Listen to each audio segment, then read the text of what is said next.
Hello friend, क्या आपको pregnancy नहीं लग रही है? आप बच्चे का ट्राई कर रहे हैं फिर भी प्रेगनेंसी नहीं लग रही है? तो आज मैं डॉक्टर सीमा गुप्ता आपको बताऊंगी कि प्रेगनेंसी नहीं लगने के क्या क्या कारण हो सकते हैं। तो फ्रेंड्स, बच्चा लगने के लिए 2-3 चीजें चाहिए होती है, वो जो मैं आपसे डिस्कस करना चाहूंगी। सबसे पहले कि जो ये आप देख सकते हैं कि ये बच्चादानी है, मतलब यूट्रस है, ये अपने पास होना चाहिए तभी बच्चा लगेगा। ठीक है, ये 2 नलियां हैं जिसे हम फेलोपियन ट्यूब बोलते हैं। नलियां खुली होनी चाहिए।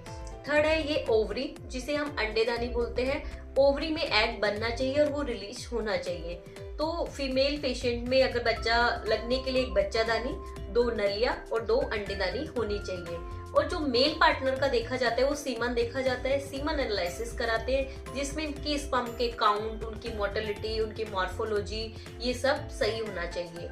इसके अलावा फीमेल पेशेंट में, मतलब पेशेंट के अंदर जो ब्लड टेस्ट है, जैसे थायराइड वगैरह, कुछ हार्मोनल टेस्ट होते हैं जैसे प्रोलैक्टिन है या उनका ब्लड शुगर वगैरह, ये सब भी नॉर्मल होने चाहिए। तो प्रेगनेंसी लगने के लिए ये सब चीजें ठीक होनी चाहिए।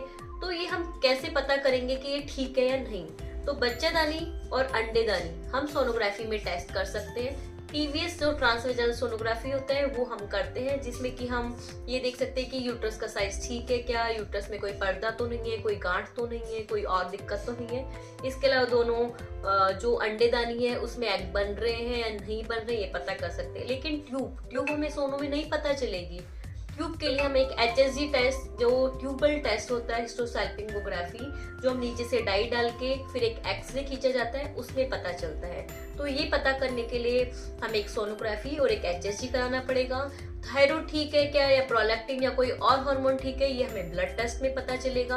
और हस्बैंड का एक सीमन का टेस्ट होगा, उसमें पता चलेगा। तो अगर आपने अभी तक ये टेस्ट नहीं कराए हैं तो ये टेस्ट जरूर करा लीजिए, तभी हम पता कर पाएंगे कि बच्चा क्यों नहीं लग रहा है। और जिसमें भी वो कमी आएगी उसके अनुसार ही पेशेंट का आगे इलाज किया जाता है।